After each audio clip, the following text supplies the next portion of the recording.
Welcome back to our normal videos. I'm Leo Sorrell, and I'm here to talk about just the recent spat between Gary Stevenson and Richard Murphy and why they are both right.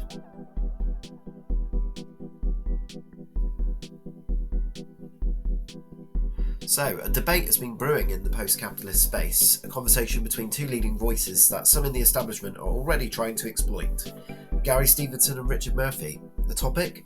Whether a country like the UK can go bankrupt. While Gary makes powerful arguments about the need for a wealth tax, Richard has stated Gary is wrong on one key point. But what if they're both right? And what if their combined arguments are the most powerful tool we have to challenge this status quo?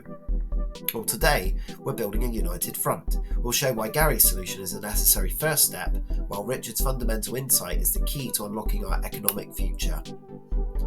First, let's talk about Gary Stevenson. His work is invaluable. He rightly points out that the disastrous trajectory of our current system, where the wealthiest are seizing the assets of the middle class, creating a widening chasm of inequality. His argument for a wealth tax is a logical and necessary first step. It is a brilliant and pragmatic solution to address this immediate crisis, to pay for the services we so desperately need, and to begin to balance the books within a neoliberal framework that we currently inhabit. The wealth tax is a crucial tool to stop the bleeding and fund our society. Gary is absolutely right that we need this to prevent the further destruction of our society. It's a powerful and practical solution to fight inequality right now, but Richard Murphy takes the argument one step further, challenging the very foundation of the crisis narrative itself. Richard Murphy's core point, rooted in modern monetary theory, MMT, is that the myth of a nation's finances being like a household budget is a dangerous lie. And I mean, I've been saying about this forever. You and I can run out of money because we can't create it. The UK government, however, is the monopoly issuer of its own currency. The Bank of England can create the money it needs. This means the UK can never, ever go bankrupt. So why do they tell us this lie? Well, because it gives them the cover for austerity.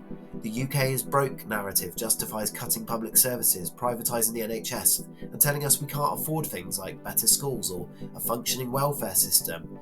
It also promotes a neoliberal idea that we're dependent on the rich and therefore we can't tax them. This is the myth that must be destroyed. So where does this leave us? We shouldn't see this as a split. Instead, we should view it as a powerful combination of ideas. Gary Stevenson is right about the immediate crisis and the need for a wealth tax to combat inequality and fund services. This is the first logical step. He's working to fix the system we currently have. Richard Murphy, meanwhile, is challenging the entire premise of the system. He's saying that the foundational argument used to justify austerity and protect the rich is a fraud. He's telling us that we don't just need to tax the rich to pay for things, we need to tax them to prevent them from seizing all the wealth in the first place and to control inflation. The government's ability to spend is limited by real resources, not by a lack of money. The establishment will see this as a crack in our ranks and we can't let them.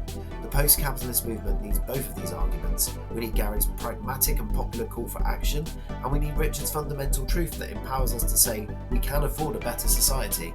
We must be united in our goal to dismantle the neoliberal lie and build a more just and equitable world. This conversation is a crucial part of the movement for change. What do you think? Let us know in the comments below. And if you believe that the united front is the only way forward, be sure to like and subscribe for more content that challenges the myths of our economic system. See you soon.